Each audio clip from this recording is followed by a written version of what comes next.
Hey hello one this side your anonymous भैया। एक छोटी सी क्विक अपडेट है आप सभी के लिए। मॉर्निंग में आपको याद हो मैंने वीडियो के अंदर आपसे डिस्कस करा था कि न्यूयॉर्क के जो सेनेटर्स है वो बिटकॉइन माइनिंग बैन करने के बिल को पास कर सकते हैं।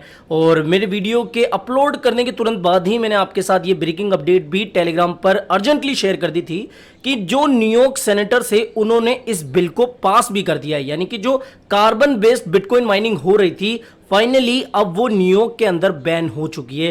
फाइनली शब्द का इसलिए मैंने इस्तेमाल करा क्योंकि न्यूयॉर्क की जो पार्लियामेंट है या फिर न्यूयॉर्क के जो सेनेटर्स है वो काफी लंबे समय से इस मुद्दे को उछाल रहे थे कि भैया जो अभी बिटकॉइन माइनिंग हो रही है जिसमें काफी बड़ी मात्रा में जो कार्बन बेस्ड एनर्जी प्रोड्यूस हो रही है वो रोकी जानी चाहिए। और ये लगभग 3-4 महीनों से संघर्ष चल रहा था, यानी कि इसके ऊपर सेनेटर्स बोल रहे थे कि भैया ये बैन होना चाहिए। तो फाइनली ये अपडेट हमारे सामने निकल के आई है कि जो न्यूयॉर्क के सेनेटर्स है उन्होंने इस बिल को पास कर दिया है। और ध्यान देने वाली बात यह कि ये न्यूयॉर्क का बिल है ना कि पूरे यूएस का। ओके, तो पूरे अगर यूएस में ऐसा बिल पास होता, क्योंकि अभी आपको पता होगा कि पूरी दुनिया में जो सबसे ज्यादा इस समय माइनिंग हो रही है, पहले चाइना में था लेकिन अब यूएस के अंदर सबसे ज्यादा बिटकॉइन माइनिंग हो रही है। और अगर पूरे यूएस के अंदर इस तरीके की जो बिटकॉइन माइनिंग हो रही है, कार्बन बेस्ड जो बिटकॉइन माइनिंग अभी चल रही है वो अगर बैन हो जाती है तो एक काफी बड़ा या फिर खतरनाक डेंजरस इफेक्ट पूरे मार्केट पर हमें देखने को मिलेगा। बिकॉज इस समय सबसे ज्यादा जो माइनिंग हो रही है वो यूएस के अंदर ही है,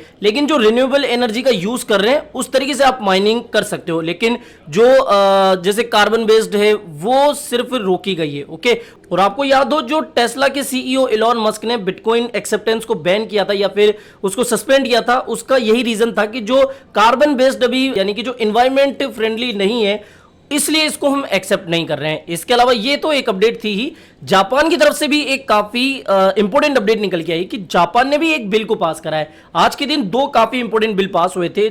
जापान से ये अपडेट निकल के आई कि Japan pass landmark stable coin bill for investor protection, यानी कि इन्वेस्टर्स के प्रोटेक्शन के लिहाज से उन्होंने स्टेबल कॉइन से जुड़ा हुआ एक बिल पास किया था। The new legal framework will take effect in a year, यानी कि इस साल में ही जो फ्रेमवर्क है वो भी तैयार हो जाएगा। तो थोड़ी ये पॉजिटिव अपडेट थी, लेकिन इसका असर जो है इस अपडेट का कि न्यूयॉर्क के जो सेनेटर्स हैं उन्होंने इस बिल को पास कर दिया, इसका इफेक्ट अभी हमें मार्केट पर देखने को मिल रहा है। और आपको मैंने इन्फ्लो का डेटा भी आज जो इन्फ्लो मुझे मिला है वो टेलीग्राम पर शेयर कर दिया है, तो इसका जरूर से ध्यान रखना। और आज ऑप्शन एक्सपायरी थी तो बियर्स जीत चुके। वैसे जैसे मॉर्निंग अपडेट में मैंने आपको बताया कि बुल्स का पलड़ा थोड़ा भारी था, लेकिन अब अगर इतनी नेगेटिव अपडेट आएगी तो भैया ऐसा तो होना ही है। ठीक है, तो ये क्विक अपडेट थी। बाकी ज्यादा जानकारियों के लिए टेलीग्राम को ज्वाइन कर लेना। टेलीग्राम पर ऑलरेडी ज्वाइन करके रखे हो तो भैया इसको लीव मत करना, काम का ही आपका ही है। मिलते हैं जल्दी नए एपिसोड के साथ। जय हिंद, जय भारत।